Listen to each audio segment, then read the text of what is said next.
Seniors, let's talk.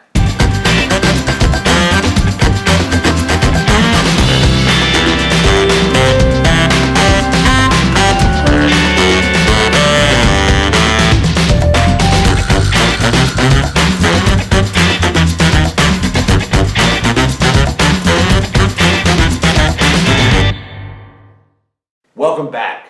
2020. What you missed. Today, episode 4, we're talking about yearbooks. First things first, you are getting yearbooks this year. There's just no yearbook with everybody else. The yearbook has emerged as one of the most important documentations of American life that there is.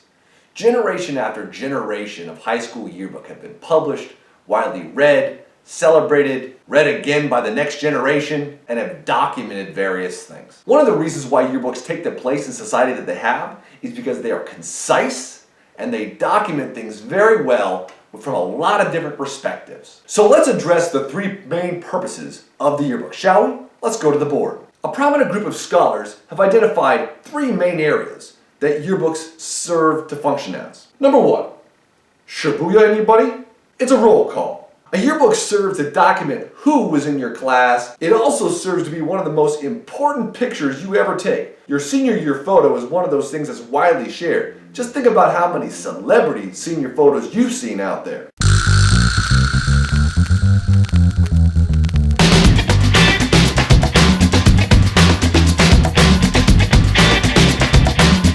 By the way, if you're one of those individuals that didn't get a senior picture taken, I swear, it's like they just ghosted you from history. People outright forget you.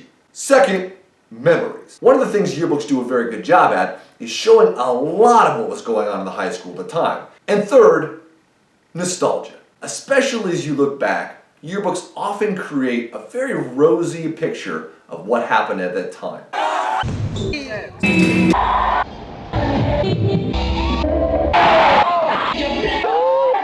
And in a culture where we do enshrine nostalgia much of the time, yearbooks have a central role in that narrative. If you're watching this and you go to Lindbergh High School, you have a good yearbook. The Valhalla for generations has been a great yearbook. I didn't know how lucky I had it until I went off to college. And I purchased garbage like this. I mean, friends, I was listed as a professor in this yearbook. I mean, I'm flattered, but you weren't even trying. So when it comes to yearbooks, there's two main applications, the now and the later. Let's focus first on the now. One of the things that Lindbergh has done sporadically over the last couple of decades has been to have a yearbook dance. It's generally a venue for signing yearbooks where they might bring in a DJ or have a student DJ. They pump the music, everybody's there, and it brings a wide variety of people to come and sign yearbooks.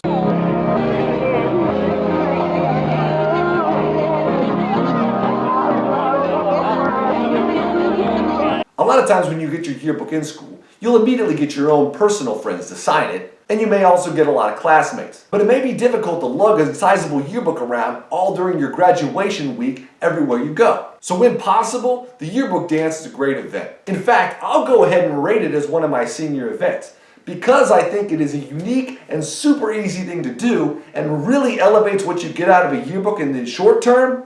I'm going to go ahead and give a yearbook dance 4 stars. It's certainly something you're missing. Now, it's not the end all, but for the time you actually put in, the value of what you get is tremendous. So bummer for you on that one. No yearbook dance. So when you get a yearbook, there's 2 things that happen. Number 1, you have content that's already been provided for you. That's the bulk of what you get. But there's also the personal contributions. Things like what people actually write in it. In fact, yearbooks are designed like that with extra pages so people can inscribe various memories and messages. So what's the value of these written messages? Well, I will say a couple of things. Number 1, they do address short-term needs. For instance, scattered amongst all my yearbooks, I have a lot of phone numbers, and get this, pager numbers. If it's major, hit me on my pager. Even some emails. For contacting these people in the near future, that may have been helpful. Today, 20 years later, I don't think any of these emails are actually still active. And I'm very sure none of these pager numbers are still active. But what's overall written really does add a lot of value to the yearbook.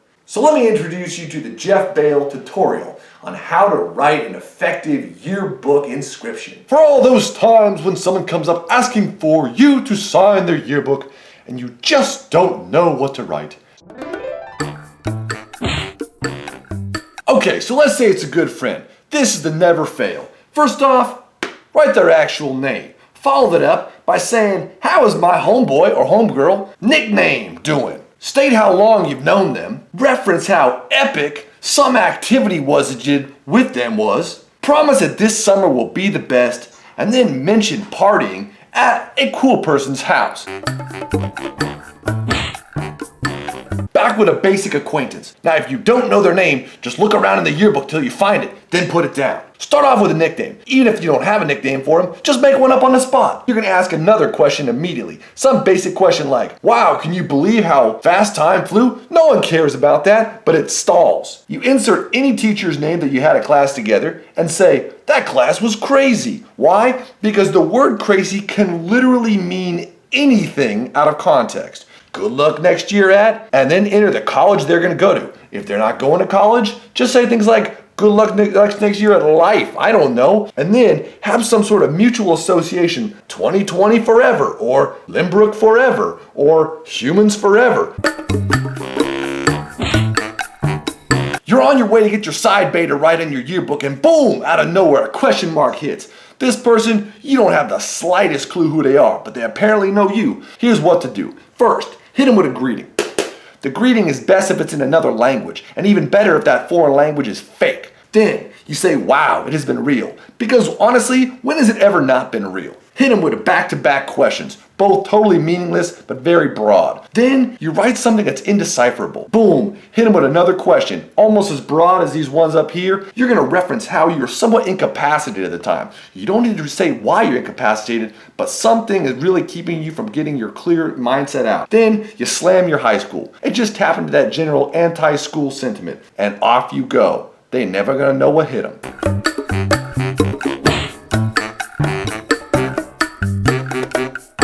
So now that you know how to write a quality inscription, you're ready for the long game. And that's where much of the yearbook's value actually does lie.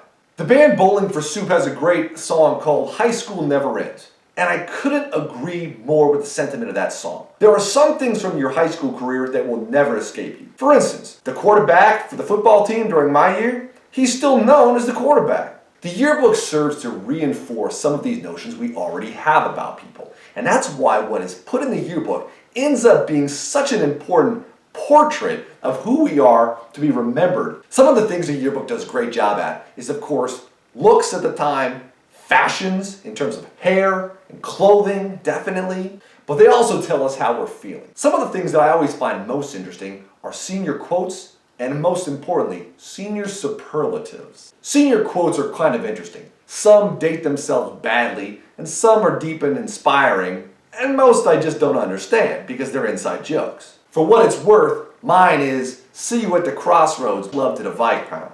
Now, I don't know if anybody gets that even today, but it's a combination of two songs. See You When You Get There by Coolio and The Crossroads by Bone Thugs. By the way, both of those songs are really about death.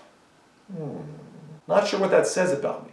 And then of course, Love to the Viscount is simply a shout out to my crew. Does it age well? I'd give myself maybe a C. So let's get to senior superlatives. As you know, senior superlatives are a variety of categories that are selected by yearbook staff, and then students are actually polled on them. Some of them are fun, some of them are light, some of them are funny, but the ones that I really like are the ones that try to predict the future. So the ones that tend to be most fun are things like, who's most likely to end up on Broadway? Who's most likely to become rich? Who's most likely to be successful? The reason why these are the most interesting is that as time goes on, it actually is playing out like a game. You can actually see who's successful. You can see who does this and see who does that. And that's interesting. After all, you never know when you're going to be surprised. I can't be too specific here, but someone in my class that was voted least likely to break the law is currently serving consecutive life sentences at a federal supermax prison. So I always encourage you really want to make your senior superlatives interesting, you just need to add some. So let's go to Jeff Bale's guide to adding senior superlatives right now.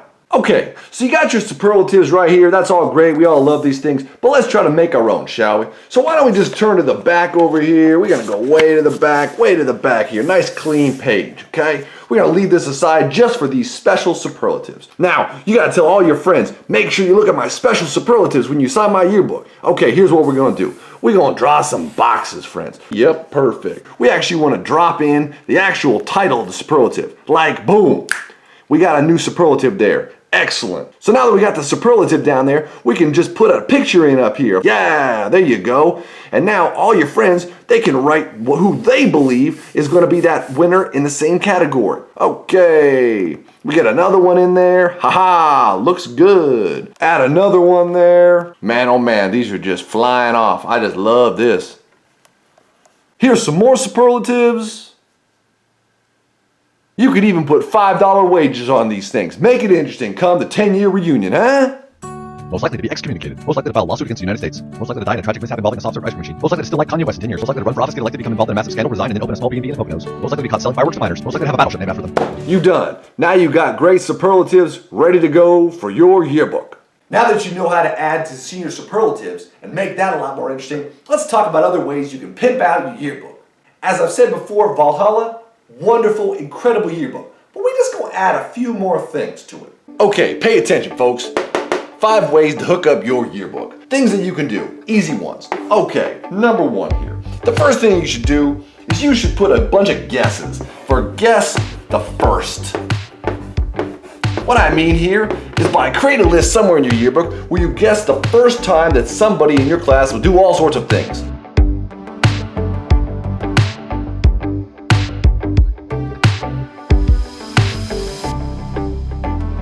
Now, number 2, a song for everybody. Basically, go to everybody that you know in the yearbook and write down a song that you associate with that person. This will get you something very interesting to think about years later when you meet these people in the supermarket and they got 7 kids. Number 3, answer the questions. What do I mean by this? Well, in your yearbook, a lot of the times, there are actually questions that they're asked various people about events. You should go through and answer all of them. Trust me. Decades from now, when you look at the yearbook, you're gonna have no idea what you actually did because apparently you answered everything and you were involved in every activity. It's a great way to make you look awesome in the future. Trust me. Okay, number 4. We need a mysterious note. First thing you do when you get your yearbook is you write a mysterious note to you from some admirer. Now, sign it with the handwriting so messy nobody can decipher it. Everybody's gonna be wondering who this person is. And frankly, so are you in the future. Okay, time for number 5. We know you had crushes in high school. You're gonna go ahead and note all the crushes you had on people you wish you were able to get with, but you didn't. Do some sort of secret symbol, something that only you will know. Like go to your picture and put a giant symbol like that. I don't even know what that is, but if you do a symbol like that, no one's gonna know. Now, 20 years from now, when you're married and got children, your spouse could go back and identify these people and look them up on the internet and see what they're doing. Foolproof plan. You utilize these 5 ways to hook up your yearbook, and you're gonna take a great yearbook or an excellent yearbook and make it even more phantasmatical than it would have been before. Guaranteed. So anyways, with that, those are the yearbooks. Yearbooks are a great way of capturing memories. And I hope that you're able to somehow find people to write inscriptions in yours over the next couple of months or even years. Every once in a while you can break it out, relive some of the memories. So that's our episode today on yearbooks for 2020. What you missed, this has been Mr. Bale signing off. We'll see you in the next episode. Peace.